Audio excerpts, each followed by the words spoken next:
নমস্কার বন্ধুরা, কেমন আছেন সবাই? পাপিয়াস কিউলিনারি আর্টে সবাইকে স্বাগতম। আজকে আমি রান্না করব মলা মাছের চচ্চড়ি। আসলে চচ্চড়িটা একটু ভিন্ন রকম করে রান্না করব। বাড়িতে এসেছি, গ্রামের বাড়িতে মাটির চুলায় রান্না করছি। এই রান্নার স্বাদই আলাদা। আমি দিয়ে দিলাম তেল, এবার দিয়ে দিলাম কালো জিরে ফোড়ন, আর দিয়ে দিলাম পেঁয়াজ কুচি দিয়ে এবার আমি বেগুনগুলো দিয়ে দিলাম। আমি একটা ছোট বেগুন দিয়েছি, আমি আর কোনো সবজি দিব না। এবার এই সবজি বেগুন আর পেঁয়াজটাকে আমি একটু ভালো মতো হালকা ভেজে নিব।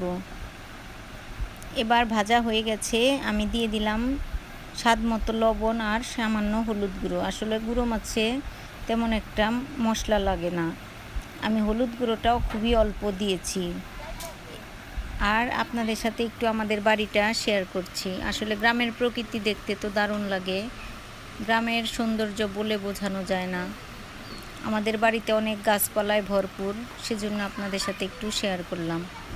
এবার আমি মলা মাছগুলো দিয়ে দিলাম। আসলে মাছগুলো টাটকা ছিল, এই জন্য আমি ভেজে নিলাম না, আমি না ভেজেই মাছগুলো দিয়ে দিলাম।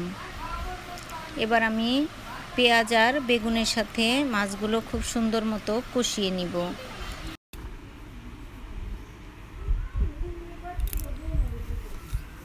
এবার আমি কাঁচামরিচগুলো দিয়ে দিব, একটু ঝাল ঝাল করে রান্না করব।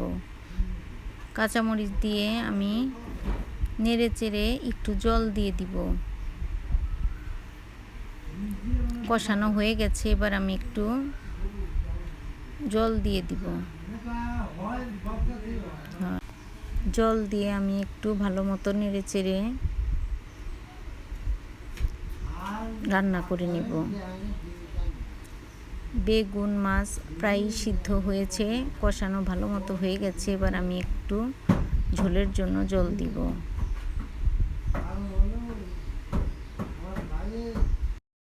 টাটকা মাছ আর মাটির চুলায় রান্না যেভাবেই করি না কেন, খেতে দারুণ লাগে। এবার আমি একটু ধনিয়ার গুঁড়া দিয়ে দিব। মাছটা আমার রান্না প্রায় হয়ে গেছে। এবার ধনিয়ার গুঁড়োটা দিয়ে আমি একটু নেড়ে চেড়ে আরও কিছুক্ষণ রান্না করে নেব। অবশ্য ধনিয়া পাতাটা থাকলে দিলে খেতে আরও বেশি ভালো লাগতো। এবার আমার রান্নাটা প্রায় শেষ। আমার রান্নাটা যদি ভালো লাগে তবে অবশ্যই এভাবে রান্না করে দেখতে পারেন। এবার আমি চুলাটা বন্ধ করে দিয়ে নামিয়ে নিয়েছি। আমার ভিডিওটা যদি ভালো লাগে তবে অবশ্যই জানাবেন, লাইক কমেন্ট শেয়ার করবেন, আমার ইউটিউব চ্যানেলটি সাবস্ক্রাইব করবেন, আমার ফেসবুক পেজটি ফলো করবেন। ভিডিওটি দেখার জন্য সবাইকে অসংখ্য ধন্যবাদ।